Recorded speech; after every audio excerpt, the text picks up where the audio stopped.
हाँ तो नमस्कार साथियों, एक बार फिर से स्वागत है आप सभी का आपके अपने चैनल ज्ञान सेतु पे।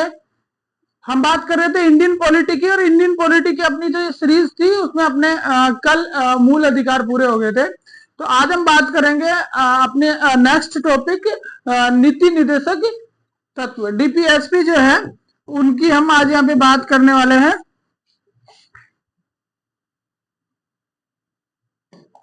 ठीक है, नीति निर्देशक तत्वों को आज हम यहाँ पे डिस्कस करेंगे अगले आधे घंटे के अंदर। तो आप सभी से रिक्वेस्ट है कि अगर आप नए हैं तो एक बार चैनल को सब्सक्राइब कर लें, साथियों के साथ शेयर भी करें।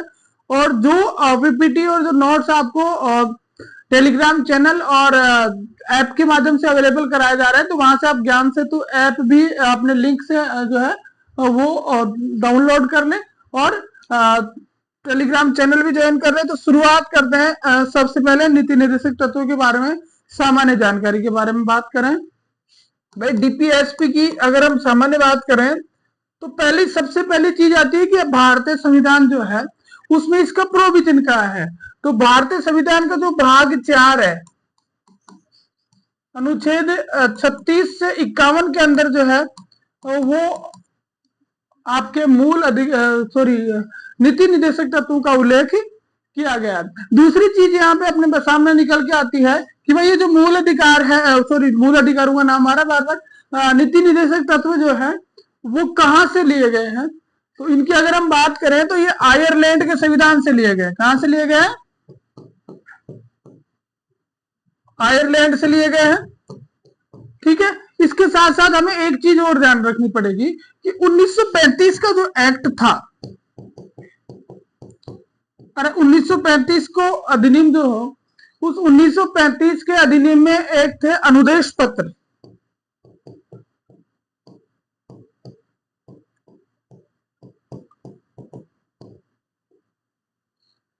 इंस्ट्रूमेंट ऑफ इंस्ट्रक्शन जिसको कहते थे, अनुदेश पत्र इंस्ट्रूमेंट ऑफ इंस्ट्रक्शन 1935 के एक्ट में थे। वो ये जो अनुदेश पत्र थे ये एज इट इज डीपीएसपी थे।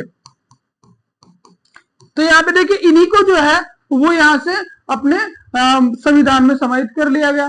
लेकिन ये कहां से लिए गए थे? ये आयरलैंड की तर्ज पे थे ये सारे के सारे। ठीक है, तो अगर देश आपको पूछा जाता है तो वहां आपको अगर आयरलैंड मिलता है तो ऑप्शन में अपने को आयरलैंड ही करना है।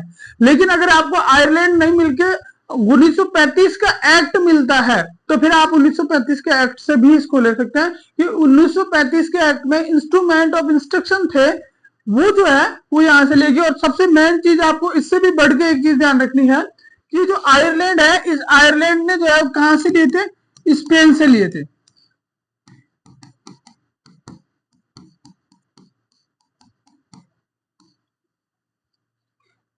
आयरलैंड ने स्पेन से लिए और हमने आयरलैंड से ले लिए। ठीक है, तो भाग 4 अनुच्छेद 36 से 51 में हमारे नीति निर्देशक तत्व है जो कहां से लिए गए हैं?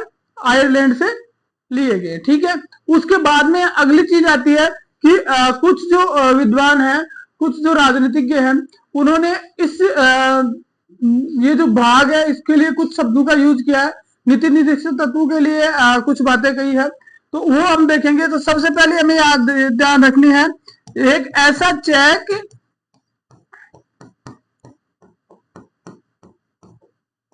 जो बैंक की सुविधा पर उपलब्ध है।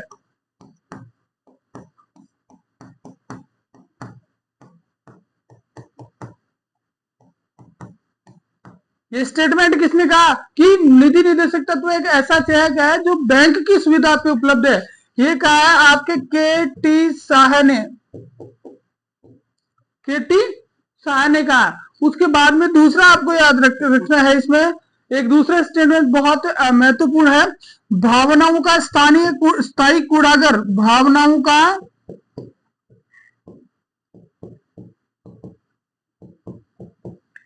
स्थायी कूड़ाघर, ये किसने कहा भाई? ये कहा है आपके टी कृष्णाचारी ने।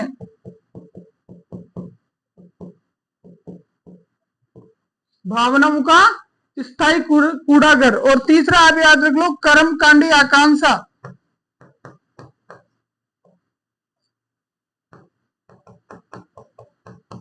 कर्मकांडी आकांक्षा ये कहा ग्रेनविल ऑस्टिन ने। नहीं सर, आइवर जेनिंग्स ने कहा, आइवर जेनिंग्स।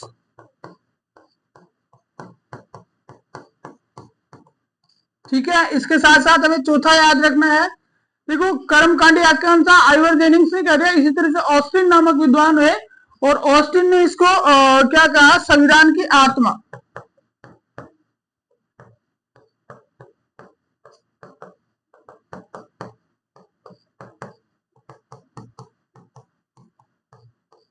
भाई 4 विद्वानों ने मोस्ट बातें इसके लिए कही है। ठीक है, आपको याद रखना है। सबसे पहले ऐसा चेक, भाई नीति निर्देशक तत्व क्या है? एक ऐसा चेक है जो बैंक की सुविधा पे उपलब्ध होगा। अगर बैंक में बैलेंस होगा तो आपका चेक क्लियर हो जाएगा। ये बात किसने कही?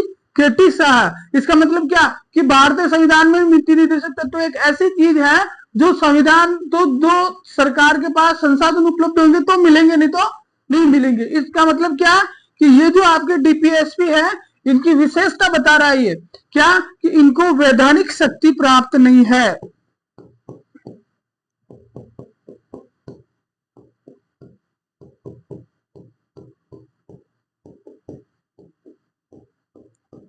सरकार के पास संसाधन हो गए, सरकार दे देगी, लेकिन आप इनको कानूनन शक्ति प्राप्त नहीं है। जिस तरह से मूल अधिकारों को प्राप्त करने के लिए आप कहां जा सकते हो? सुप्रीम कोर्ट जा सकते हो, हाई कोर्ट जा सकते हो। उसी तरह से नीति निर्देशक तत्वों की व्यवस्थाएं लागू करने के लिए आप जो है वो कोर्ट नहीं जा सकते। ठीक है, दूसरा है भावनाओं का स्थायी कूड़ा कर। ये किसने कहा? टीटी कृष्णमाचारी। ठीक है, तीसरा आता है कर्मकांडी आकांक्षा, आइवर जेनिंग्स। किसने कहा? Ivor Jennings. किसने को क्या कहा? कर्मकांडी आकांक्षा। और चौथा है संविधान की आत्मा। ये किसने कहा? ग्रेनविल ऑस्टिन ने कहा। ठीक है, तो 4 चीजें तो हमें याद रखनी, स्टेटमेंट याद रखना। बाकी भाग 4 अनुच्छेद 36 से 51 में है। ठीक है, आयरलैंड से लिए गए हैं। 1935 के एक्ट में अनुदेश प्रपत्र थे। वैधानिक शक्ति इनको प्राप्त नहीं है। और एक सबसे पहले याद रखना है आपको, तेज बहादुर सप्रू समिति।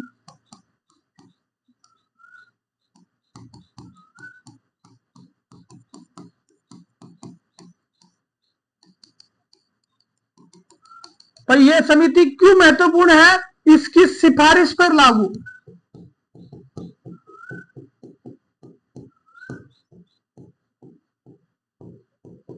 ये जो आपका, ये क्या कह सकते हैं, ये जो नीति निर्देशक तत्व है वो तेज बहादुर सप्रू समिति की सिफारिश पे लागू हुई। तो जो नीति निर्देशक तत्व है उनके बारे में सामान्य सी जानकारी ये हो गई। अब हम अनुच्छेद 36 से लेकर 51 तक प्रत्येक अनुच्छेद को डिस्कस करेंगे, किसमें क्या लिखा है। ठीक है, और वही अपने क्या हो जाएंगे? नीति निर्देशक तत्व हो जाएंगे। ठीक है, चलते हैं। सबसे पहले हम करेंगे अनुच्छेद 36।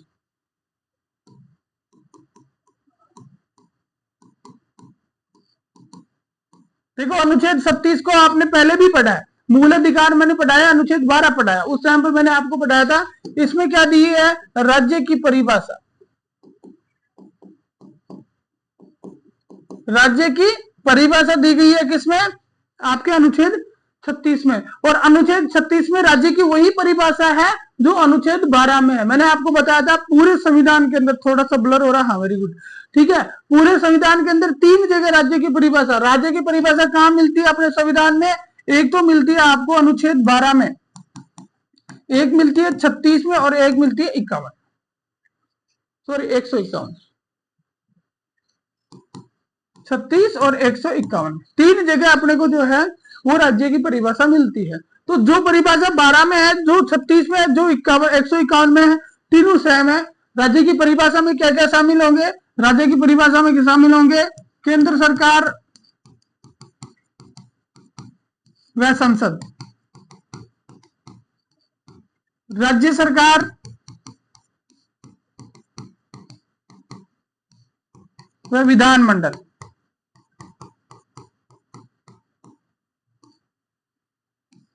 स्थानीय निकाय,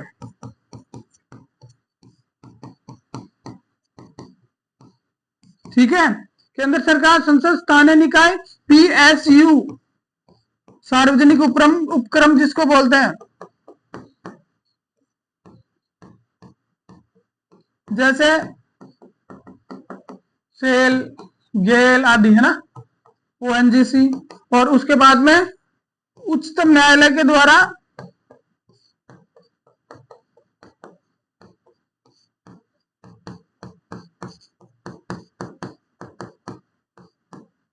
घोषित अन्य। ठीक है, राज्य की परिभाषा में यही आएंगे, केंद्र सरकार आएगी, राज्य सरकार आएगी, स्थानीय निकाय जैसे पंचायती राज है, अपने क्या है लोकल सेल्फ गवर्नमेंट है। इसके साथ साथ जो पीएसयू है ना, सार्वजनिक इकाइयां जैसे ओएनजीसी है, गेल है, कोल इंडिया लिमिटेड है, ये सारे के सारे आएंगे। और इसके अतिरिक्त आता है कि अगर सुप्रीम कोर्ट अनेक निर्णयों के द्वारा जिसको राज्य की परिभाषा में घोषित करता है, अब सुप्रीम कोर्ट ने किस किस को किस किस हिसाब से किया वो मैंने आपको पिछले वीडियो में, यानी जब हम अनुच्छेद 12 पढ़ रहे थे उस 12 के अंदर मैंने आपको डिटेल से बता दिया। तो यहाँ पर हम दोबारा इस पे बात नहीं करेंगे। आपको याद रखना है अनुच्छेद 36 में क्या है, राज्य की परिभाषा है। अनुच्छेद 36 में क्या है, राज्य की परिभाषा है। अब आगे चलते हैं अनुच्छेद 37।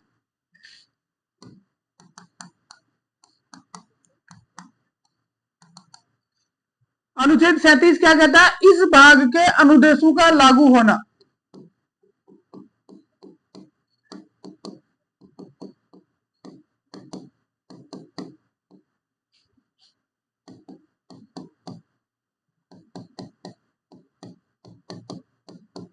ठीक है, अनुच्छेद 37 कहता है कि भाई इस भाग के अंदर जो अनुदेश हैं, इस भाग के जो अनुदेश है या इस भाग के जो तत्व हैं वो कौन सी परिस्थिति में लागू होंगे। तो यहाँ ये अनुच्छेद आपको कह रहा है, यहाँ पे देखिए ये अनुच्छेद आपको कह रहा है कि इनको वैधानिक शक्ति प्राप्त नहीं है।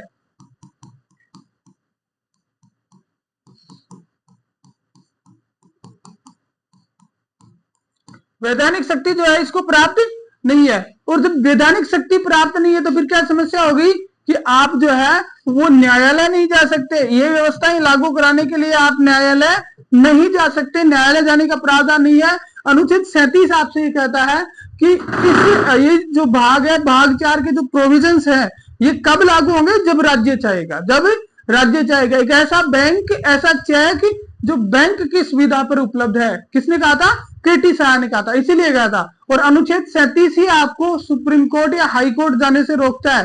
किस चीज के लिए, मूल नीति निर्देशक तत्वों की व्यवस्थाओं को लागू कराने के लिए। ठीक है, तो प्रश्न ऐसे भी पूछा जा सकता है कि किस अनुच्छेद के तहत जो है वो ये लगता है कि हम जो है वो सुप्रीम कोर्ट नहीं जा सकते ये व्यवस्थाएं लागू कराने के लिए। अनुच्छेद 37 में स्पष्ट लिखा है कि इस भाग के कुछ तत्वों या अनुदेशों का लागू होना, तो वो कब होंगे, जब सरकार चाहेगी। इनको कोई वैधानिक शक्ति प्राप्त नहीं है, इनको लागू कराने के लिए आप सुप्रीम कोर्ट या हाई कोर्ट नहीं जा सकते। ठीक है, उसके बाद में आगे चलते हैं अनुच्छेद 38।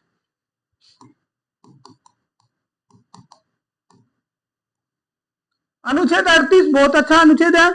स्पष्ट लिखा है, राज्य लोक कल्याण को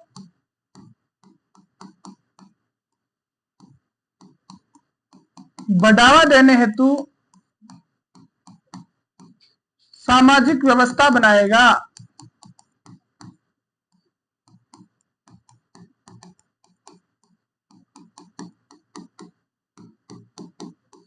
देखिए ये सिर्फ राज्य के लिए इंस्ट्रक्शन है, बाध्यताएं नहीं है। ठीक है, राज्य जो क्या करेगा, लोक कल्याण को बढ़ावा देने के लिए सामाजिक व्यवस्थाओं की स्थापना करेगा, अच्छी प्रशासनिक व्यवस्था और अच्छी सामाजिक व्यवस्था स्थापित करेगा ताकि ज्यादा से ज्यादा लोगों का कल्याण हो सके। और ये जो अनुच्छेद है, अनुच्छेद 38 को क्या कहते हैं, सामाजिक क्रांति का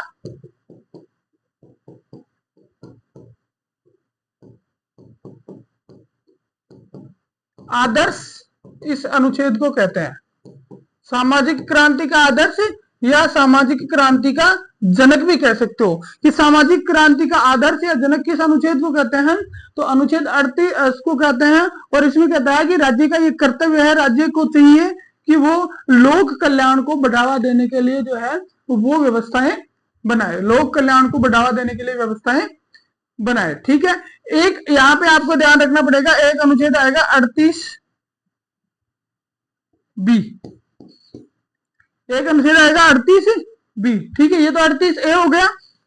और एक आएगा 38B। 38B में क्या लिखा है,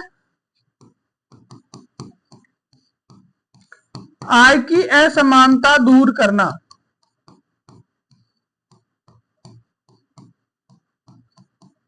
आय की असमानता दूर करना। अब ये जो है ये अनुच्छेद जोड़ा गया आपका 44वें संविधान संशोधन।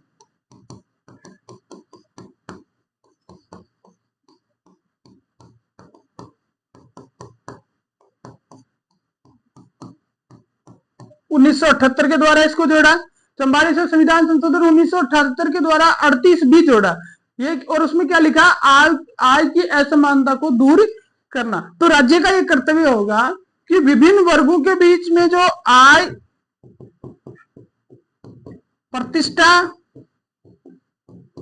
और अवसर, ठीक है, इन तीन चीजों की जो असमानता है, इन तीन चीजों की जो असमानता है वो क्या करेगा, दूर करेगा। इन तीन चीजों की असमानता को राज्य दूर करेगा। 38 भी ये चीज कह रहा है। और इसका अंतिम टारगेट क्या है, इसका अंतिम टारगेट है न्याय, न्याय की स्थापना। और न्याय कौन से, सामाजिक और आर्थिक न्याय। यहां राजनीतिक न्याय की बात नहीं कर रहा है, सामाजिक और आर्थिक न्याय स्थापित करना।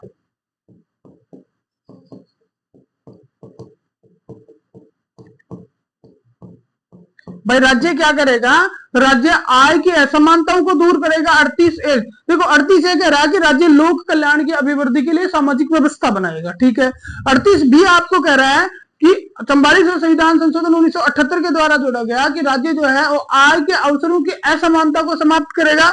इट मीन्स आय, प्रतिष्ठा और अवसर, ये जो तीन चीजें हैं, इनके लिए उचित जो असमानता जो है, इनके लिए जो असमानता है वो समाप्त करेगा और इनके लिए उचित माहौल बनाएगा। और इसका अंतिम उद्देश्य होगा न्याय की स्थापना। सामाजिक और आर्थिक न्याय जो है उसकी स्थापना करने की कोशिश राज्य करेगा। अब यहां से देखो न्याय शब्द आते पर फिर आगे एक समस्या और, यहां से एक प्रश्न और निकलता है। आपने पहले भी न्याय पढ़ा, ठीक है, और यहां भी न्याय पढ़ रहे हो, तो प्रश्न यहां से यह आता है कि भारतीय संविधान में न्याय का उल्लेख, भारतीय संविधान में न्याय का उल्लेख जो है वो कहां किया गया, भारतीय संविधान में न्याय का उल्लेख।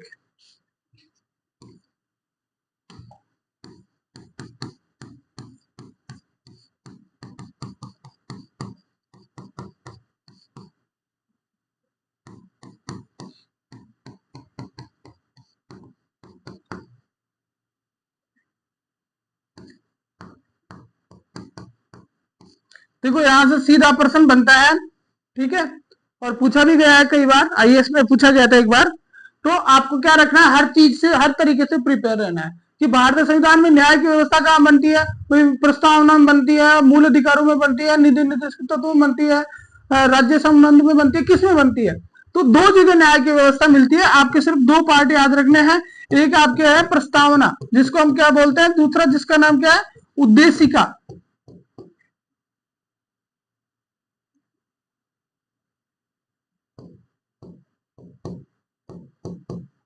एक तो उद्देशिका या प्रस्तावना के अंदर है और दूसरी आपकी है नीति निर्देशक तत्व।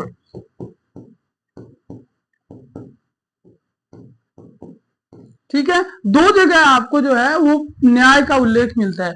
ठीक है, तो याद रखने वाली चीज यह है कि भारतीय संविधान में न्याय का जो प्रावधान है वो हमें कहां देखने को मिलता है, वो हमें देखने को मिलता है एक प्रस्तावना के अंदर मिलता है और एक उद्देशिका के अंदर मिलता है। तो 38 पूरा हो गया। 38 में यह संविधान संशोधन जरूर याद रखना है कि भाई ये संविधान संशोधन कौन सा था, ये संविधान संशोधन आपका था 44वां संविधान संशोधन जरूर याद रखना है। आगे हम पढ़ेंगे, प्रश्न ऐसे आता है कि भाई नीति निर्देशक तत्वों में जो संशोधन हुए ना अब तक, वो सारे संशोधन हम पढ़ेंगे, लेकिन एक बार हमें यहां भी याद रखना है कि 44वें संविधान संशोधन द्वारा 38 भी जोड़ा गया और उसमें लिखा गया कि राज्य जो है वो आय की असमानताओं को क्या करेगा, दूर करेगा। ठीक है, फिर आता है अनुच्छेद 39, मोस्ट इंपोर्टेंट है अनुच्छेद 39,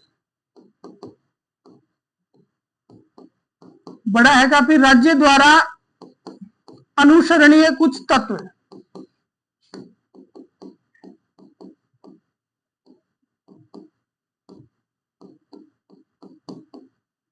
देखिए ये जो अनुच्छेद 19 है थोड़ा सा बड़ा है, इसके अंदर सब क्लोजेज हैं, तो सब क्लोजेज हमें याद करनी है, मैंने पहले ही कहा था स्टार्ट में। तो प्रॉपर तो क्या है कि राज्य द्वारा अनुसरणीय कुछ तत्व। अब उसमें क्या है 39A में क्या है, देखो सबसे पहले 39A,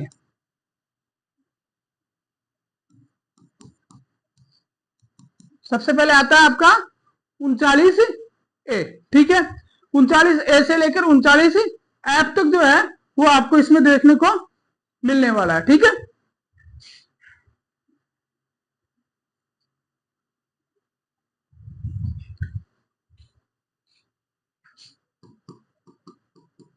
स्त्रियों व पुरुषों को आजीविका के समान अवसर उपलब्ध करवाएगा। कौन करवाएगा? राज्य कराएगा भाई। 39A कहता है कि राज्य की का ये कर्तव्य है, राज्य को चाहिए कि वो स्त्री और जो पुरुष हैं उनको आजीविका के समान अवसर उपलब्ध करवाए। 39A में है, ठीक है। फिर आता है आपका 39B। 39B में क्या है? 39B में लिखा है कि भौतिक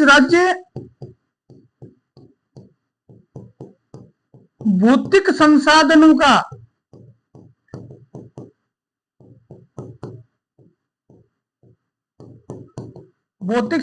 का क्या करेगा? राज्य भौतिक संसाधनों का स्वामित्व, दो चीजें याद रखनी है, एक चीज है स्वामित्व और दूसरी है वितरण। स्वामित्व और वितरण क्या करेगा? सार्वजनिक हित में करेगा।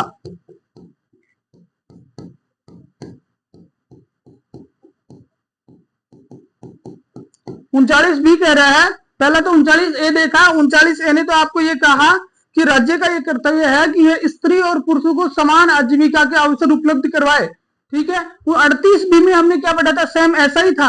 38B में पढ़ा था कि 44वें संविधान संशोधन में जोड़ा कि राज्य जो है वो आय की असमानताओं को दूर करेगा। क्या करेगा? आय की असमानताओं को। और यहाँ 39A कह रहा है कि राज्य जो है वो स्त्री और पुरुषों को आजीविका के समान अवसर उपलब्ध कराएगा। तभी इसी के आधार पे जो है वो महिलाओं को आरक्षण दिया गया, इसी के आधार पे महिलाओं को जो है नौकरियों में लिया गया, ठीक है। उसके बाद में है कि राज्य के जो भौतिक संसाधन है, यानी जो भी राज्य की संपत्ति है, उस संपत्ति का ये सुनिश्चित करेगा कि उसका स्वामित्व और वितरण जो है वो अधिकतम सार्वजनिक हित में हो। ऐसा नहीं किसी एक व्यक्ति को या किसी व्यक्ति विशेष को फायदा पहुंचाने के लिए राज्य के संसाधनों का प्रयोग किया जाए, ये नहीं करना है, ठीक है। फिर 39C में देखो, सी क्या कह रहा है आपका? जैसे आपने ये लिखा ना भौतिक संसाधन, उसी तरह से सी कहता है सार्वजनिक हित वित्त।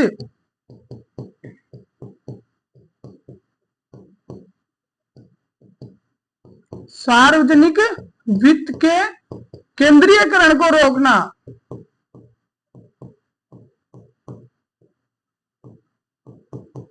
राज्य क्या करेगा? सार्वजनिक वित्त यानी जो सरकार का पैसा है उसके केंद्रीकरण को रोकेगा। यानी ऐसा नहीं हो कि एक ही व्यक्ति के पास पूरा धन एकत्रित हो जाए, कुछ व्यक्तियों के पास संग्रहित होने लग जाए।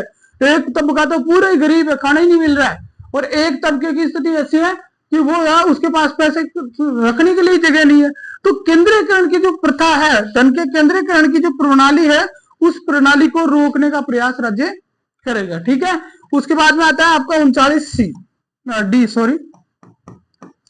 39D में है समान काम के लिए समान वेतन।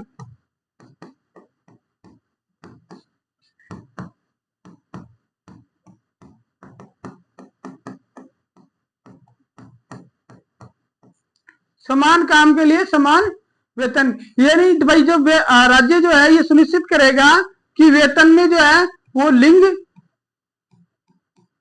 स्थान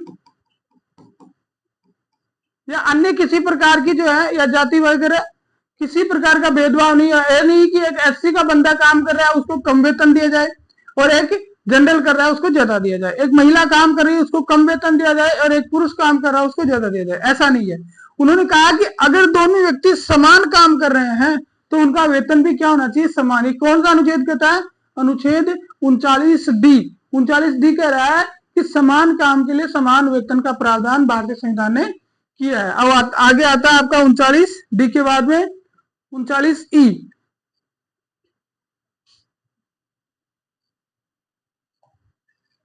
39E में क्या है? 39E में है आपके महिलाओं और बच्चों का से संबंधित है।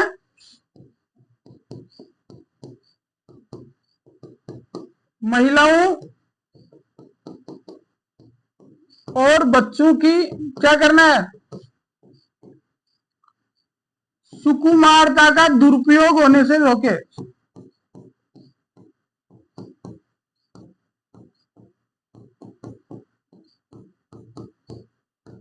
महिलाएं और जो बच्चे हैं उनकी जो सुकुमारता है, यानी उनकी जो नाजुकता है, उसका दुरुपयोग रोकेगा राज्य। इसी के आधार पर जैसे वेश्यावृत्ति को अवैध घोषित किया गया, अनैतिक आचरण को, बच्चों को जो उसमें लगाते हैं ना कारखानों में, वो प्रतिबंधित किया गया। ये सब इसी के तहत आया।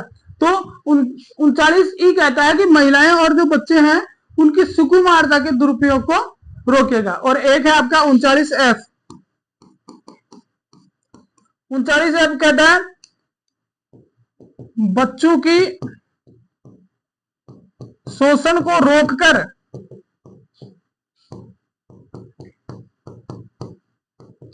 बच्चों के शोषण को रोकना है एक तो, और गरिमा में जीवन उपलब्ध करवाना।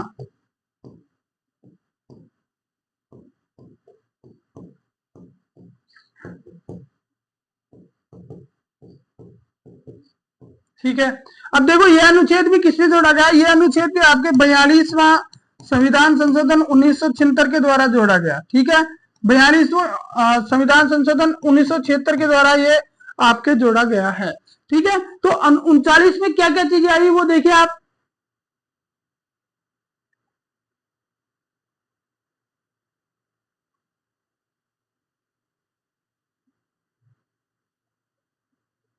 ठीक है, ये हो गया थोड़ा सा बड़ा।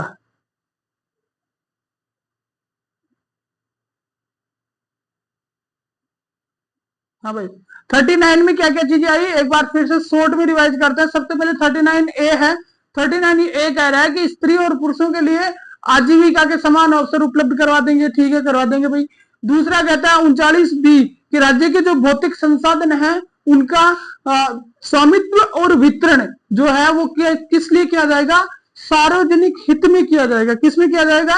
सार्वजनिक हित में किया जाएगा। तीसरा कहता है कि सार्वजनिक वित्त जो है, यानी पैसा जो है, फंड जो है ना, उसका कहीं भी केंद्रीकरण नहीं हो पाया। ऐसा नहीं कि सारा पैसा एक आदमी के साथ इकट्ठा हो जाए। ठीक है। डी कह रहा है समान काम के लिए समान वेतन। महिला और पुरुष वगैरह जाति आधार, निवास आधार जो भी है, किसी भी आधार पर वेतन में विसंगति नहीं होगी। अगर काम सेम कर रहा है तो उसको सेम वेतन दिया जाएगा। ठीक है। उसके बाद में कह रहा है ई, महिलाएं और बच्चों की सुकुमारता का दुरुपयोग रोकना। ऐसा नहीं हो कि महिलाओं की नाजुकता और बच्चों की जो नाजुकता है उसका कोई दुरुपयोग हो रहा हो, उसको रोकने का प्रोविजन जो है वो कौन करेगा? राज्य करेगा। और उसके साथ साथ है 39F जो 42वें संविधान संशोधन 1976 के द्वारा जोड़ा गया, उसमें लिखा है कि बच्चों के शोषण को रोकेंगे और इसके साथ साथ ये सुनिश्चित करेंगे कि बच्चों का जो जीवन है वो गरिमा में जीवन हो, यानी गरिमा में जीवन उपलब्ध करवाया जाए। ठीक है, तो ये हो गया आपका कौन सा? 39। अब 39 में एक और जोड़ दिया गया। 39 में एक और जोड़ा, वो उसको कहते हैं 39A। देखो ये तो छोटा था,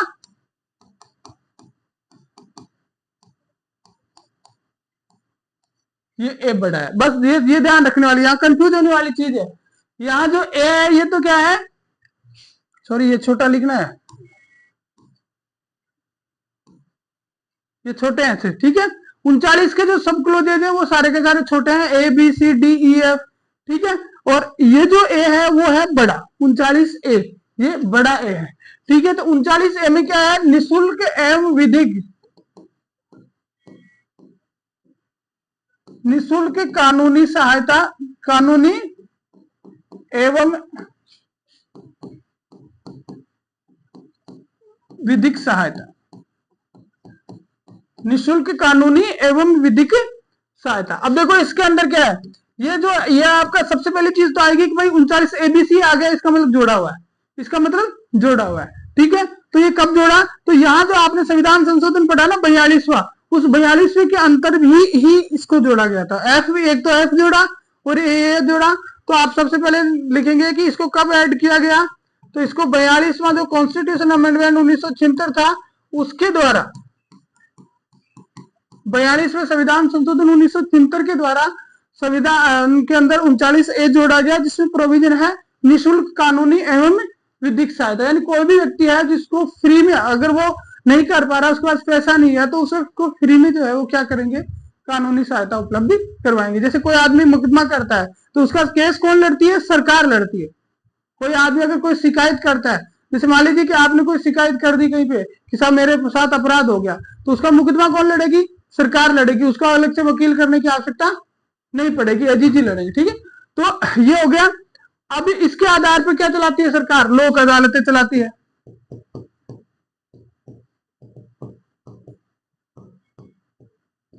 लोक अदालतों का जो सिस्टम है ना, वो अनुच्छेद 39A के तहत चलाया जाता है। फिर है दूसरी चीज याद रखनी है कि विधिक सेवा प्राधिकरण,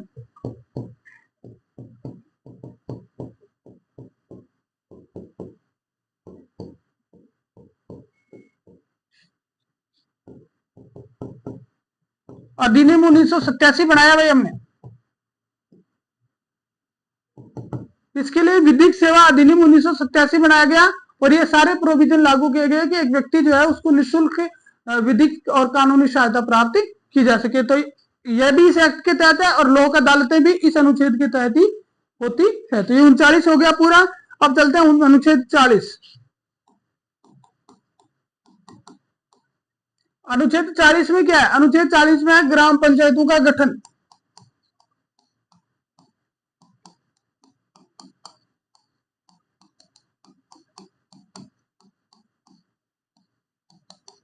गांधी जी का सपना था कि ग्राम पंचायतें गठित हो और ग्राम पंचायत स्वयं संस्थाएं हो और खुद जो है वो अपना काम अपने स्तर पर करें। तो इसका प्रोविजन अनुच्छेद 40 में किया गया। ग्राम पंचायतों का गठन सीधा अनुच्छेद पूछा जाता है, सीधा अनुच्छेद पूछा जाता है ग्राम पंचायतों का गठन। अब इस अनुच्छेद में क्या क्या है? गठन है। पहली चीज क्या गया? ग्राम पंचायतों को गठन किया जाए और उनको क्या दी जाए? शक्तियां दी जाए। किस चीज के लिए शक्तियां दी जाए? और वो शक्तियां किस चीज के लिए दी जाए? ताकि वो स्वायत्त शासित संस्थाओं के रूप में काम कर सके। ठीक है, इसलिए भारतीय संविधान जो है उसके अंदर आपने जो पढ़ा होगा कि 2 अक्टूबर 1959 को जो है वो पंचायती राज की स्थापना की गई। पंचायती राज की स्थापना की गई कब?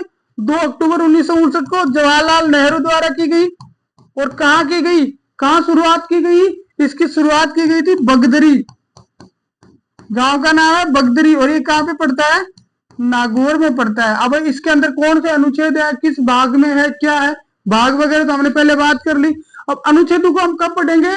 जब हम नगर पालिकाएं और ग्राम पंचायतें पढ़ेंगे। ठीक है, लोकल सेल्फ गवर्नमेंट वाला कंसेप्ट पूरा टॉपिक पढ़ेंगे तब हम डिटेल से पढ़ेंगे। यहां आपको ये याद रखना है कि अनुच्छेद 40 जो है इसके तहत, अनुच्छेद 40 के तहत जो है वो नगर पालिका इसका ग्राम पंचायतों के गठन का प्रावधान है। ठीक है, अनुच्छेद 40 के तहत ग्राम पंचायतों के गठन का प्रावधान होगा। अब चलते हैं 41 में।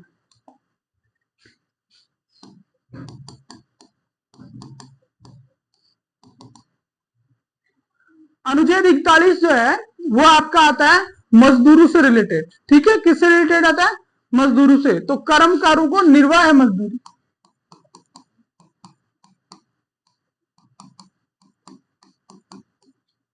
इसका मेन नाम है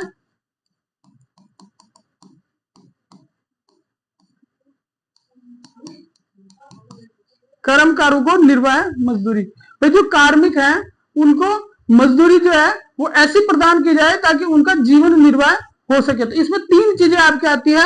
एक तो उचित मजदूरी,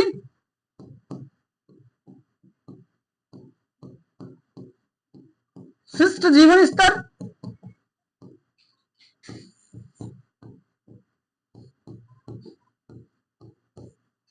उचित मजदूरी, शिष्ट जीवन स्तर, 2 चीजें इसके अंदर शामिल हो गई। और तीसरी चीज इसके अंदर होती है आपकी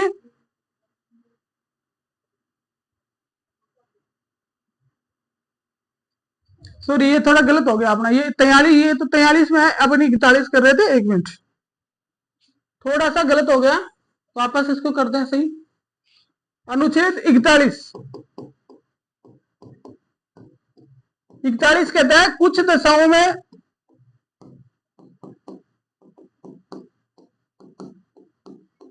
लोक सहायता, शिक्षा और रोजगार पाने का अधिकार। यहां अधिकार शब्द यूज हो गया कि राज्य ये सुनिश्चित करेगा कि कुछ विशेष दशाएं होंगी, कुछ विशेष परिस्थितियां होंगी जिसमें व्यक्ति को क्या प्रदान किया जाए, लोक सहायता प्रदान की जाए, जैसे पेंशन वगैरह दी जाती है, उसको शिक्षा प्रदान की जाए, और उसको जो काम जो है, मजदूरी जो है वो भी प्रदान की जाए। अनुच्छेद 41 कहता है कुछ दशाओं में, वो दशाएं कौन सी होगी, जैसे बेकारी, बुढ़ापा और निःशक्तता, ये तीन परिस्थितियां दे रखी है, तीन दशाएं दे रखी है, आपको याद रखनी है, क्योंकि दशाएं भी पूछ सकते हैं, वो कैसे भी पूछते हैं, आरपीएससी कैसे भी पूछ सकती है, कर्मचारी चयन आयोग कैसे भी पूछता है, कोई भी जो भर्ती संस्था है उसके ऊपर किसी प्रकार का कोई बंधन नहीं है, कुछ भी पूछ सकती है। तो कौन सी दशाएं अनुच्छेद 41 में लिखी है, बेकारी, बुढ़ापा और निःशक्तता, इन तीन अवस्थाओं में व्यक्ति को क्या दिया जाना चाहिए, उसको लोक सहायता दी जानी चाहिए, उसको क्या दिया जाना चाहिए, शिक्षा दी जानी चाहिए, और इसको क्या दिया जाना चाहिए, काम अगर वो मांगता है तो उसको रोजगार भी दिया जाना चाहिए। लोक सहायता के तहत जैसे पेंशन दी जाती है, इसके साथ साथ पेंशन के साथ साथ और क्या दिया जाता है, जैसे राशन दिया जाता है, ठीक है, और अन्य कोई सहायता जिससे व्यक्ति के जीवन स्तर में सुधार का प्रयास किया जाए। शिक्षा होगी आपकी, और रोजगार के अंदर जैसे हमने मनरेगा शुरू कर दिया, महात्मा गांधी नरेगा है, वो किसके तहत, अनुच्छेद 41 के तहत। तो 41 हो गया कि कुछ दशाओं में लोक सहायता, शिक्षा और रोजगार पाने का अधिकार। दशाएं कौन सी है, दशाएं याद रखनी है, बेकारी, बुढ़ापा और निःशक्तता। इसके साथ साथ हमें ये जानना है, लोक सहायता में पेंशन आ जाएगी, शिक्षा होगी, मनरेगा अपने किसमें आ गई, रोजगार, काम की डिमांड, ठीक है, उसके तहत आएगी। अब अनुच्छेद 42,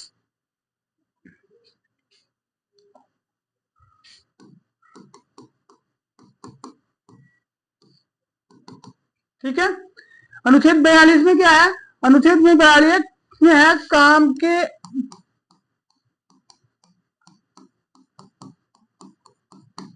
काम की मानवोचित दशा व प्रसूति सहायता।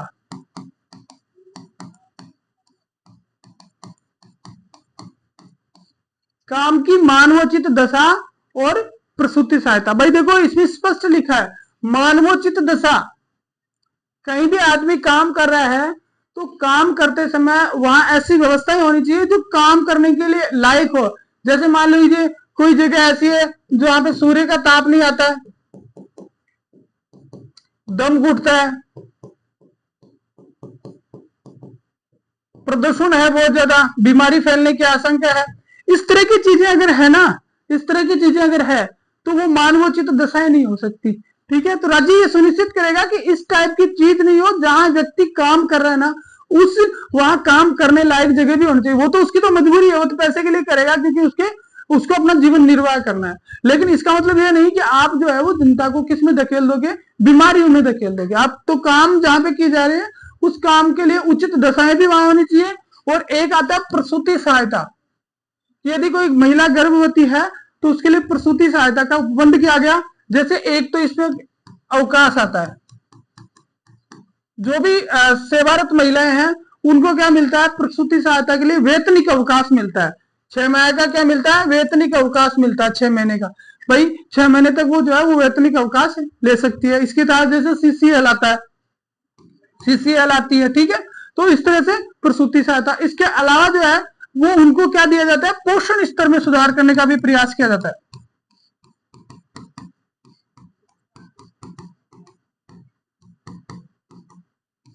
पोषण स्तर में सुधार करने का भी प्रयास किया जाता है, ठीक है। तो अनुच्छेद 42 के तहत काम की मानवोचित दिशाएं और प्रसूति सहायता। अब अनुच्छेद 43 में आइए,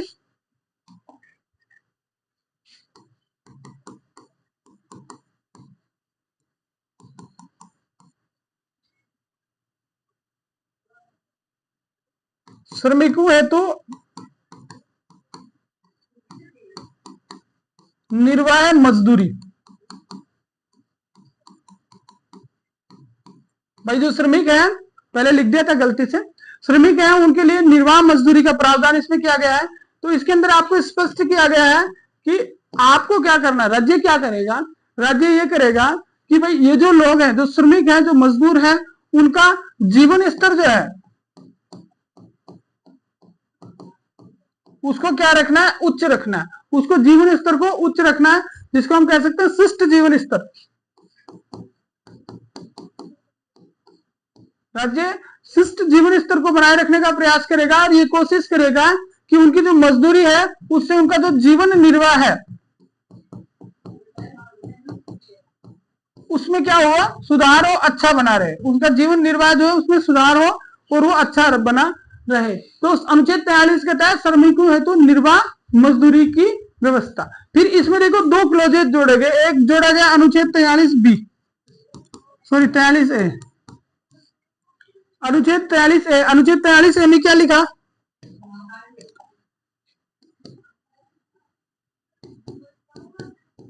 कारखानों के प्रबंधन में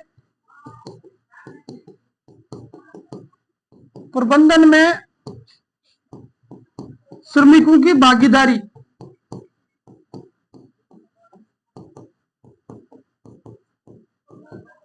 देखो 43 में दो जोड़े, एक 43A और एक 43B, ठीक है। 43 किससे था, श्रमिकों को निर्वाह मजदूरी से संबंधित था। तो इसी तरह की चीज इन्होंने फिर जोड़ दी कि कारखाने जो है उनका जो प्रबंधन का कार्य है, मैनेजमेंट का वर्क है, उसमें ये प्रयास किया जाए कि जो वहां श्रमिक काम करते हैं ना उनकी भी कुछ ना कुछ भागीदारी क्या की जाए, सुनिश्चित की जाए। तो 43 में तो क्या था, निर्वाह जीवन मजदूरी, ठीक है। और 43A कहता है कारखानों के प्रबंध में श्रमिकों की भागीदारी। इसी तरह से अनुच्छेद 43B की भी हम बात करेंगे,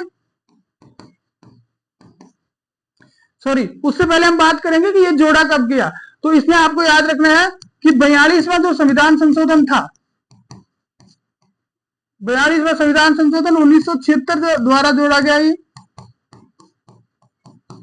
कब जोड़ा, 42वें संविधान संशोधन 1976 के द्वारा अनुच्छेद 43A जोड़ा, ठीक है। अब आता है 43B। 43B भी क्या है, सहकारी समितियों की स्थापना।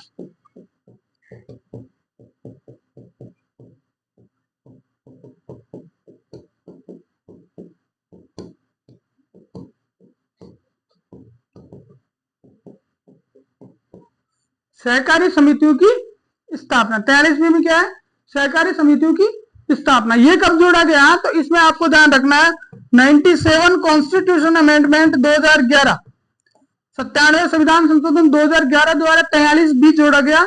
और इसमें सहकारी समिति की जो स्थापना है इसको क्या बनाया गया, सहकारी समिति की स्थापना को क्या बनाया गया, संवैधानिक दर्जा इसके तहत दिया गया। इस संविधान संशोधन के तहत जो सहकारी समिति की स्थापना है उसको क्या दिया गया, संवैधानिक दर्जा दिया गया। एक सेकेंड है ना,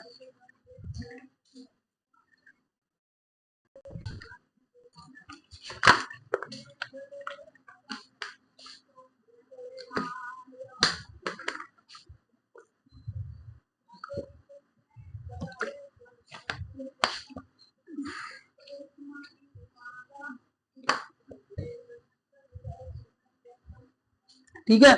इसमें कहा गया 43 में कि सरकार जो है, राज्य जो है वो सहकारी समितियों का गठन, संचालन, नियंत्रण और चौथा क्या है, प्रबंधन। ये चार कार्य सुनिश्चित करेगा, गठन, संचालन, नियंत्रण और प्रबंधन। तो आपको अनुच्छेद 43 याद हो गया। देखो 43 में तीन चीजें हैं, पहला है निर्वाह जीवन मजदूरी, अनुच्छेद 43 डायरेक्ट अनुच्छेद ही पूछता है। देखो जहां तक होता है नीति निर्देशक तत्वों के आप पुराने पेपर्स देख लीजिए, उसमें आपको अनुच्छेद ही पूछे गए हैं, ठीक है, मैच करवाया जाता है ज्यादातर। तो 43 में निर्वाह मजदूरी, 43A जो है उसके अंदर क्या दे रखा है कि कारखानों के प्रबंध में श्रमिकों की भागीदारी। ये कब जोड़ा गया, तो 42वें संविधान संशोधन 1976 के द्वारा इसको जोड़ दिया गया।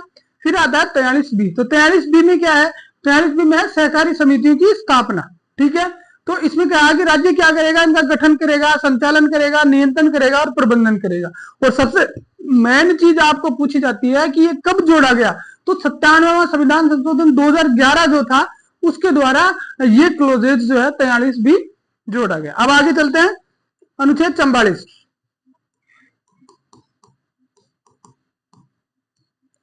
समान नागरिक संहिता।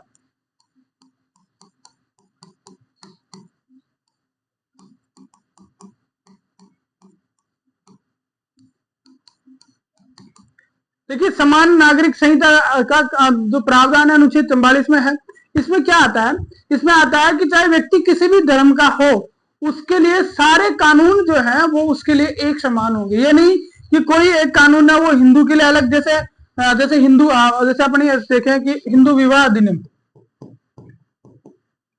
अधिनियम की बात कर लेते हैं।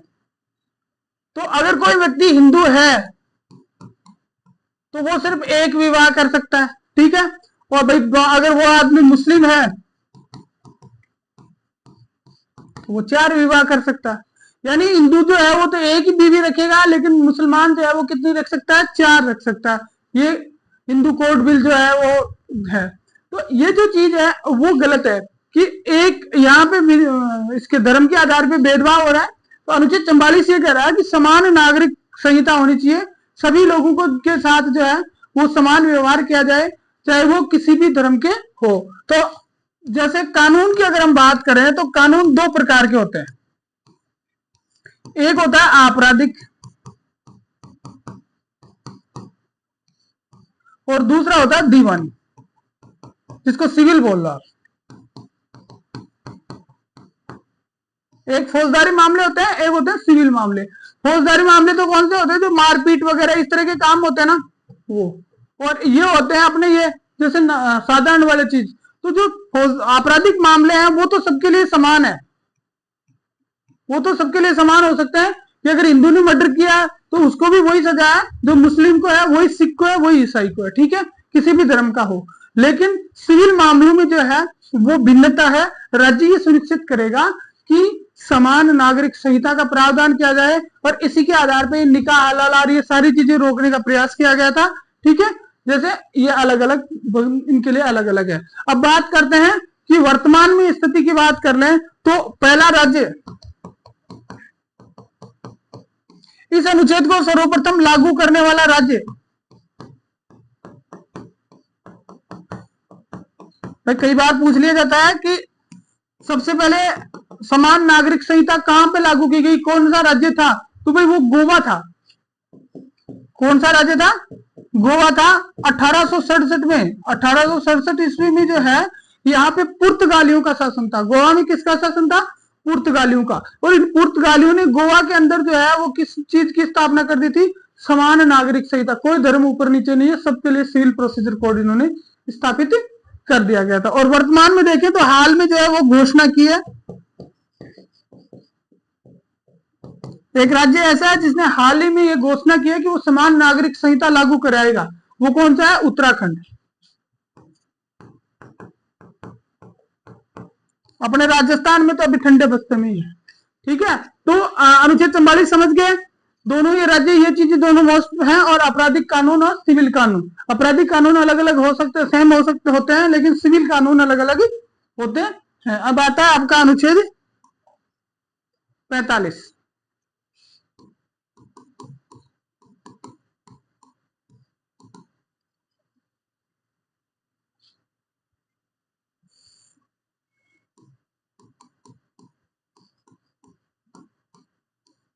अनुच्छेद 45, अनुच्छेद 45 में क्या है, देखो अनुच्छेद 45 में लिखा है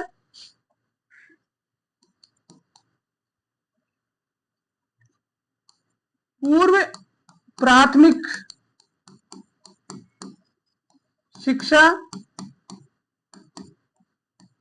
व बचपन की देखभाल। बच्चे जो हैं उनको पूर्व प्राथमिक शिक्षा और उनका जो बचपन है उसके स्वास्थ्य की देखभाल सुनिश्चित करेगा राज्य। अनुच्छेद 45 ये कह रहा है, अनुच्छेद 45 कह रहा है कि राज्य जो है वो बच्चों को पूर्व प्राथमिक शिक्षा उपलब्ध कराएगा और उनके स्वास्थ्य की देखभाल जो है वो सुनिश्चित करेगा। अब सबसे पहले आपको यहाँ एक अनुच्छेद संविधान संशोधन ध्यान रखना पड़ेगा कि आपका जो 86वां संविधान संशोधन,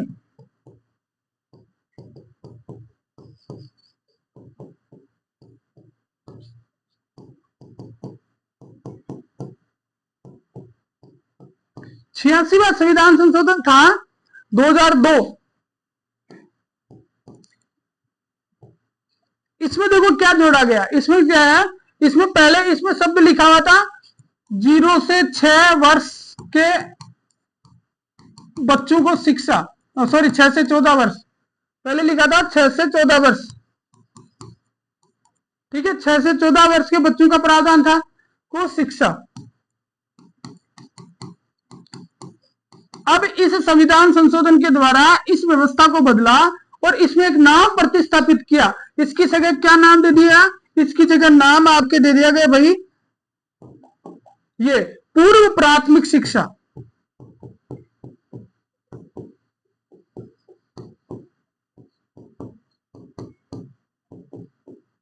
इसके स्थान पे पूर्व प्राथमिक शिक्षा नाम प्रतिस्थापित किया गया। 86वें संविधान संशोधन 2002 द्वारा अनुच्छेद 45 में संशोधन किया गया। ठीक है, शिक्षा का अधिकार था ना, हमने बात करी ना शिक्षा के अधिकार कहां कहां है, तो शिक्षा के अधिकार की हमने बात करी।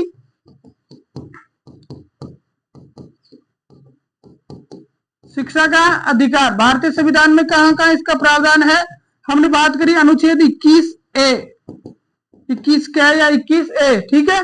उसके बाद में हमने बात करी अनुच्छेद 45, ठीक है, और उसके बाद में आएगा आपका अनुच्छेद 51 1 और 10। 3 जगह शिक्षा के अधिकार की बात की गई, 3 जगह शिक्षा के अधिकार की बात की। अनुच्छेद 21 का, अनुच्छेद 45 और अनुच्छेद 51 है। अगर आपको प्रश्न ये पूछ लिया जाता है कि नीति निर्देशक तत्वों में शिक्षा शब्द किस किस जगह आया है, नीति निर्देशक तत्वों में शिक्षा शब्द जो है वो कहां कहां प्रयुक्त हुआ है, ठीक है, तो वो चीजें भी अब लास्ट में अभी हम डिस्कस कर लेंगे कि भाई ये चीज जो है वो कहां कहां आई हुई है। तो फिलहाल हमें याद रखना है अनुच्छेद 45 पूर्व प्राथमिक शिक्षा 86वां संविधान संशोधन 2002 के द्वारा ये जोड़ी गई, ठीक है। उसके बाद में चलते हैं अनुच्छेद 46।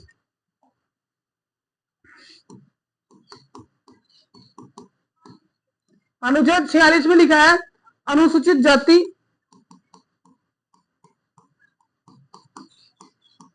जनजाति व दुर्बल वर्गों को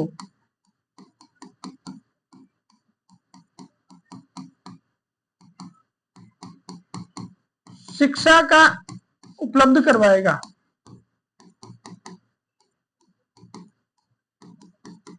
भाई राज्य क्या सुनिश्चित करेगा? राज्य ये सुनिश्चित करेगा कि अनुसूचित जाति जनजाति और जो दुर्बल वर्ग हैं, जो शिक्षा प्राप्त करने में समर्थ नहीं है, उनको निःशुल्क शिक्षा उपलब्ध करवाएगा, उनको शिक्षा उपलब्ध करवाने का प्रयास करेगा। जैसे RTE लगाया गया, ठीक है, RTE एक्ट, ठीक है, राइट टू एजुकेशन, वो इसके तहत ही लाया गया। अब यहां से हम ये प्रश्न निकाल लेते हैं कि भाई नीति निर्देशक तत्वों में शिक्षा शब्द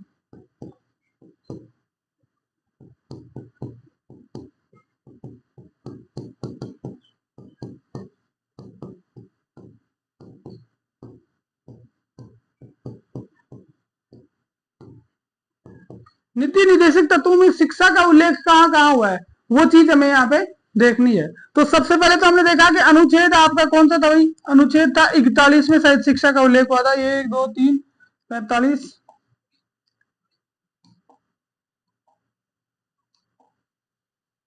ये रहा। कुछ दशाओं में लोक सहायता और शिक्षा, ये रहा, शिक्षा आ गया ना, तो हुआ था यहाँ पे अनुच्छेद 41 में शिक्षा का उल्लेख हुआ था, ठीक है, एक तो 41 में शिक्षा का उल्लेख कर देंगे,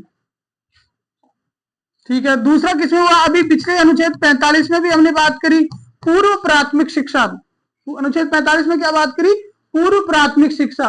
और एक अभी जो अनुच्छेद है जिसपे अभी अपन बात कर रहे हैं अनुच्छेद 46। तो भारतीय संविधान के नीति निर्देशक तत्वों में 3 अनुच्छेद ऐसे हैं 41, 45 और 46 जिसके अंदर किस चीज का उल्लेख हुआ है, जिसके अंदर आपके शिक्षा शब्द का उल्लेख हुआ है। किसका उल्लेख हुआ है? शिक्षा शब्द का उल्लेख हुआ, एजुकेशन का उल्लेख हुआ, ठीक है। और अगर ये पूछा जाए कि एजुकेशन के अधिकार, शिक्षा के बारे में बात पूरे संविधान में, तो संविधान में 21 का है, 45 और 51 है, और ये सारे के सारे किससे जोड़े गए, ये सारे के सारे इस 86वें संविधान संशोधन 2002 के द्वारा ऐड किए गए, 2002 के द्वारा जोड़े गए, ठीक है। अब उसके बाद में चलते हैं अपन अगले 47।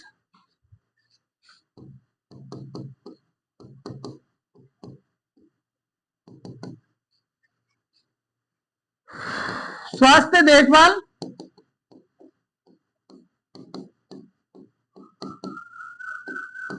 वह उच्च पोषण स्तर बनाए रखना।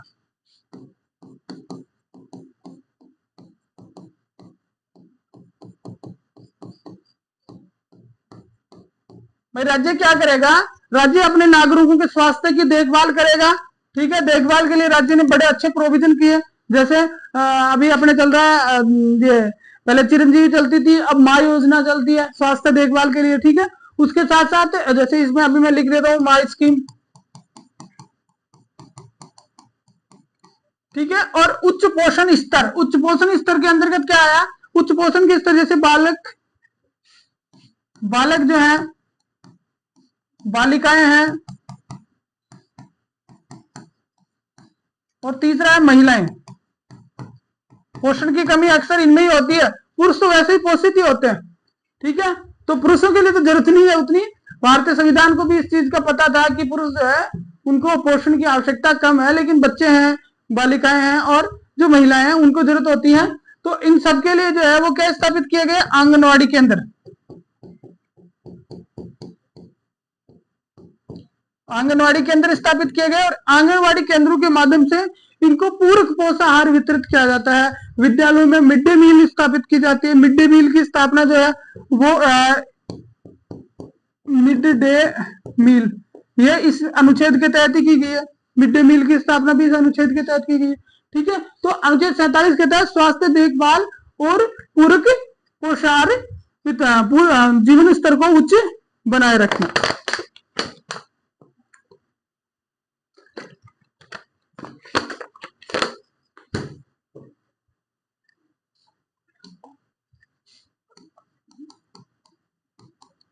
अनुच्छेद 48 कृषि व पशुपालन की देखभाल।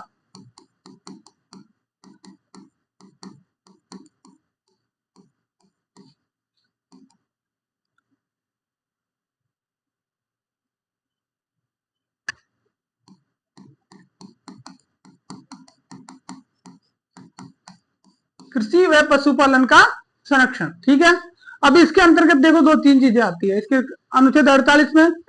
कृषि और पशुपालन में क्या क्या करना है, हमें कृषि और पशुपालन में क्या करना है, उच्च तकनीकी का विकास।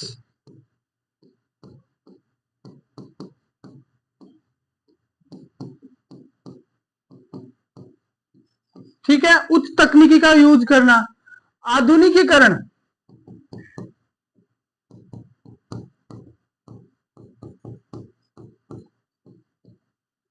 उच्च तकनीकी का विकास हो गया, और आधुनिकीकरण, मॉडर्नाइजेशन करना है। ठीक है, ये कृषि के लिए। इसी तरह से पशुपालन की अगर हम बात करें तो पशुपालन में इन्होंने किस चीज का यूज किया, नस्ल सुधार,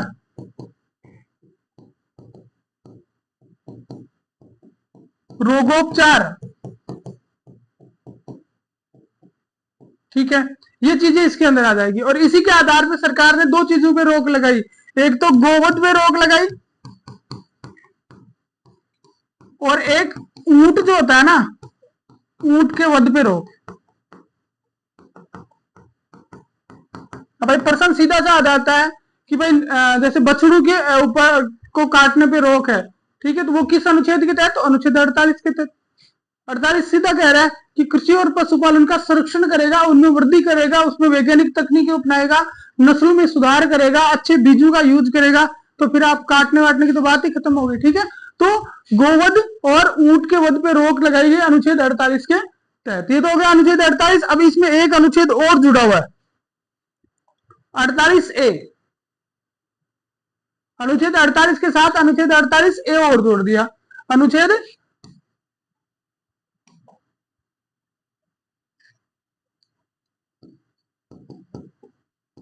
48A। 48A में क्या है, पर्यावरण संरक्षण, पर्यावरण व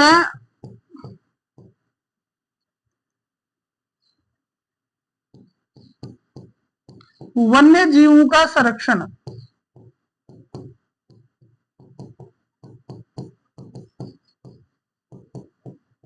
अड़तालीस में क्या जोड़ा, पर्यावरण और वन्य जीवों का संरक्षण। ठीक है, अब इसके अंतर्गत देखो क्या किया सरकार ने। सबसे पहले तो आपको याद रखना है कौन से संविधान संशोधन, तो आंख बंद करके लिख दो 42वां। 42वां संविधान संशोधन 1976 के द्वारा जोड़ा गया। 42वां संविधान संशोधन में नीति निर्देशक तत्वों में बहुत बदलाव किए गए, क्योंकि इसलिए उसको मिनी कॉन्स्टिट्यूशन भी कहते हैं 42वां संविधान संशोधन को, वो देख लेंगे हम।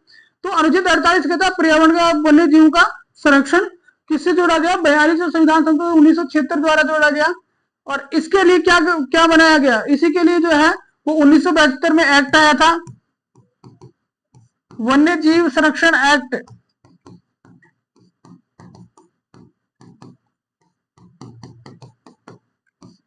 ठीक है, 1972। तो आपको ये याद रखना है, यहाँ पे आपको ज्यादातर जो है वो अनुच्छेद पूछे जाएंगे और अनुच्छेद आपको याद होने चाहिए। ठीक है, अनुच्छेद 48 क्या कहता है? कृषि एवं पशुपालन का संरक्षण। तो 48A कहता है पर्यावरण और वन्य जीवों का संरक्षण। आपका 42वां संविधान संशोधन 1976 द्वारा बनाया गया। वन्य जीव संरक्षण अधिनियम 1972 जो है वो भी पारित किया गया। अब उसके बाद में आता है आपका 49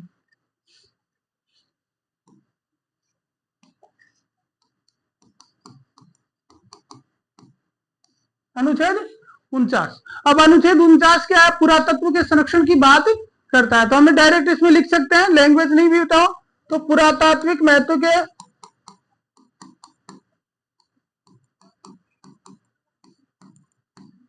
स्थानों का संरक्षण।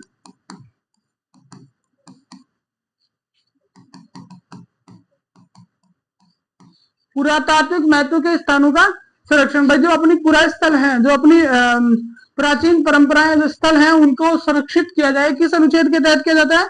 अनुच्छेद 49 के तहत। और इसी के आधार पर पुरातत्व विभाग की स्थापना की गई है।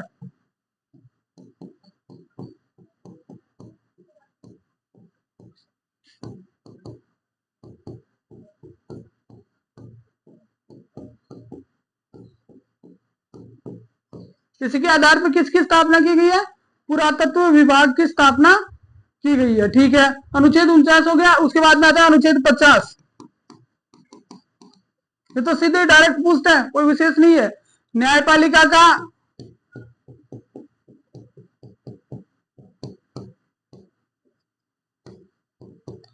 कार्यपालिका से पृथक्करण।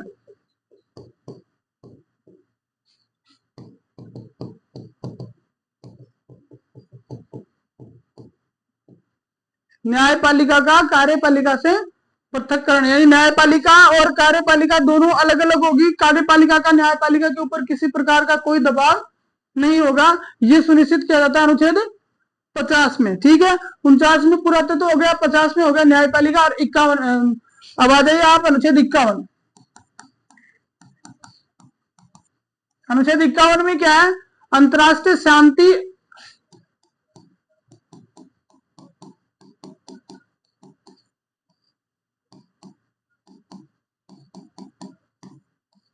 अंतरराष्ट्रीय शांति एवं सुरक्षा की अभिवृद्धि।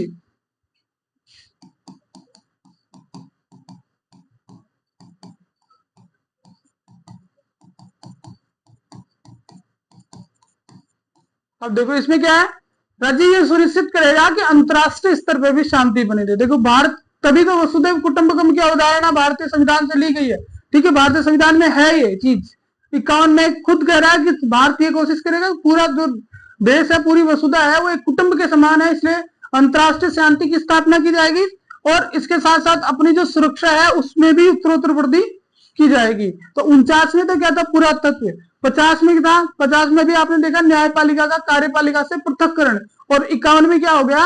अंतरराष्ट्रीय शांति एवं सुरक्षा की अभिवृद्धि। अब इसमें क्या क्या लिखा है? देखो 51A भी पूछ लेते हैं आपको कई बार। 51A में क्या लिखा है? 51A में ये लिखा है कि अन्य, एक सेकेंड, 51A में लिखा है आपके शांति व सुरक्षा को बढ़ावा दे।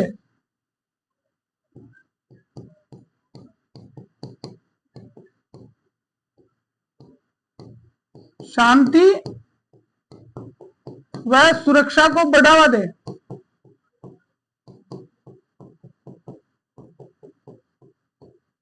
ठीक है, 51A में लिखा है कि भारत जो है वो अन्य राष्ट्रों के साथ शांति और सुरक्षा को बढ़ावा दे। 51B में क्या लिखा है? 51B जो है उसमें आपके लिए लिखा है कि अन्य राष्ट्रों के साथ सम्मानजनक व्यवहार।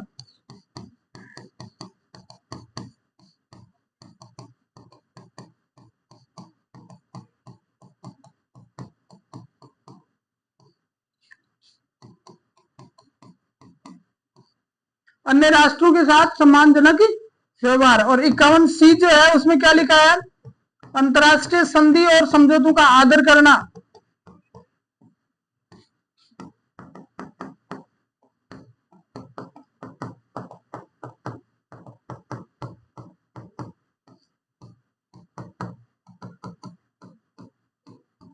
अंतर्राष्ट्रीय संधि और समझौतों का आदर करना, ठीक है। और 51D जो है उसके अंदर विदेश नीति। तो कुल मिलाकर भारत की जो विदेश नीति है वो पूरी इस अनुच्छेद 51 के तहत जो है वो स्थापित हुई है।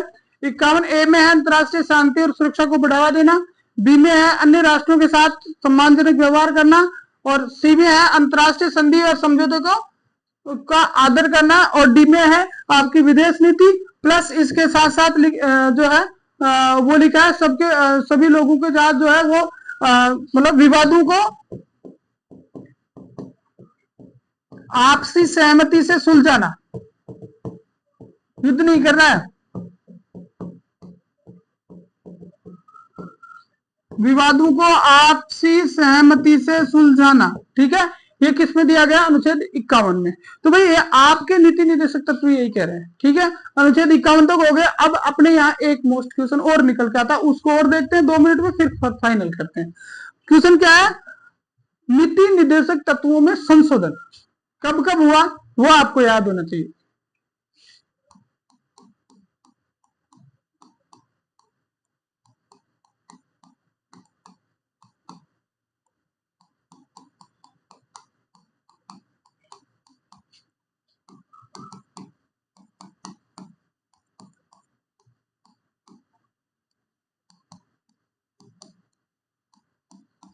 नीति निर्देशक तत्वों में संशोधन, ठीक है।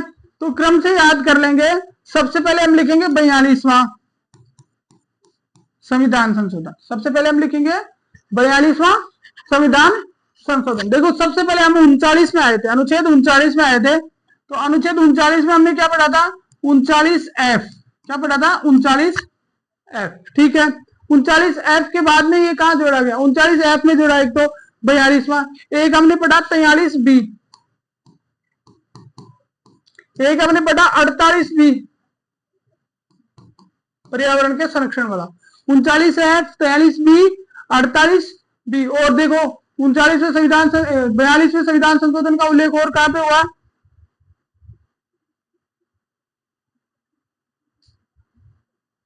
सॉरी 43 अपने 39A भी तो था ना एक, 39A बड़े वाला, 39A ये बड़े वाला विधिक सहायता वाला, ठीक है। उसके साथ साथ 48A, ये चार संशोधन तो इसमें मान लो आप 42 में। उसके बाद में एक आएगा आपका 44वां, एक आएगा आपका 97, और एक आएगा आपका 86वां। कि 4 बार भारतीय संविधान के जो नीति निर्देशक तत्व हैं उनमें कुल कितनी बार संविधान संशोधन हुआ, कितनी बार संशोधन हुआ, तो अब तक 4 बार संशोधन हुआ है। अब वो कौन कौन से वो हम अभी बात कर लेंगे, ठीक है। वैसे हम पीछे बात करके आए, लेकिन एक बार फिर से कर लेते हैं कि भारत के जो नीति निर्देशक तत्व है उनमें कब कब संशोधन हुआ नीति निर्देशक तत्वों में। तो 39(1) के अंदर हमने क्या पढ़ा था, विधिक एवं कानूनी निःशुल्क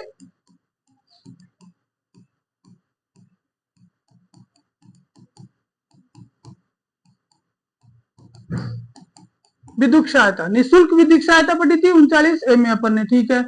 फिर 39F में क्या पढ़ा था, 39F में पढ़ा था बच्चों को गरिमापूर्ण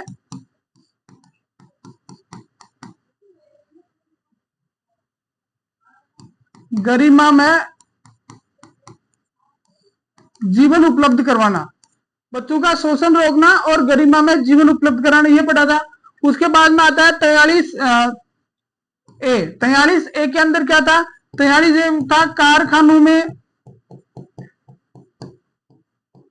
कारखानों के प्रबंधन में श्रमिकों की भागीदारी,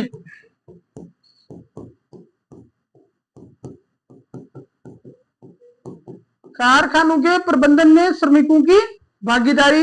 और उसके बाद में आपका था 48 में क्या पढ़ा था, पर्यावरण व वन्य जीवों का संरक्षण है।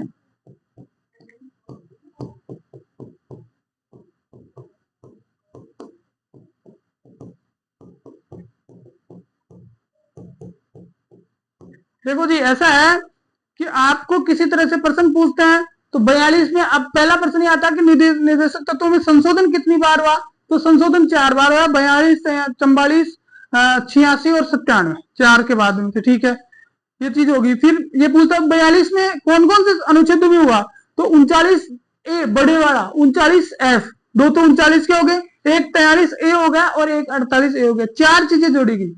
39A निःशुल्क विधिक सहायता का प्रावधान, 39F में क्या था, बच्चों को गरिमामय जीवन उपलब्ध करवाना, 43A में क्या था, कारखानों के प्रबंधन में श्रमिकों की भागीदारी, और 48A में क्या था, पर्यावरण और वन्य जीवों का संरक्षण। ये 4 क्लोज जो है वो 42 से जोड़े गए। तो यहाँ से 42 से ये भी पूछ सकता है कि कौन कौन से में संशोधन नहीं हुआ, और यहाँ से ये भी पूछ सकता है कि कुल कितने बार संशोधन हुआ। फिर आते हैं अपन 44 में। 44 में अपन जैसे ही सीधे आते हैं तो 44 तो अब शॉर्ट में, मैन तो संशोधन 42 में हुए थे, 44 तो शॉर्ट है। 44 में हमने 38 भी जोड़ा, याद है 38 बी में क्या था, आय की असमानताओं को दूर करना।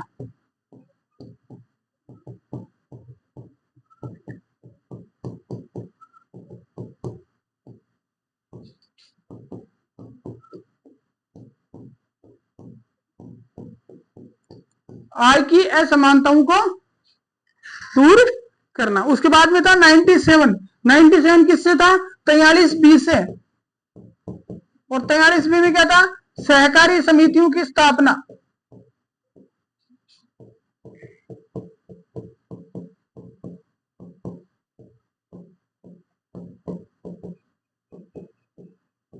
क्या था, सहकारी समितियों की स्थापना। उसके बाद में था 86वां संविधान संशोधन 2002, उसमें क्या था, पूर्व प्राथमिक शिक्षा।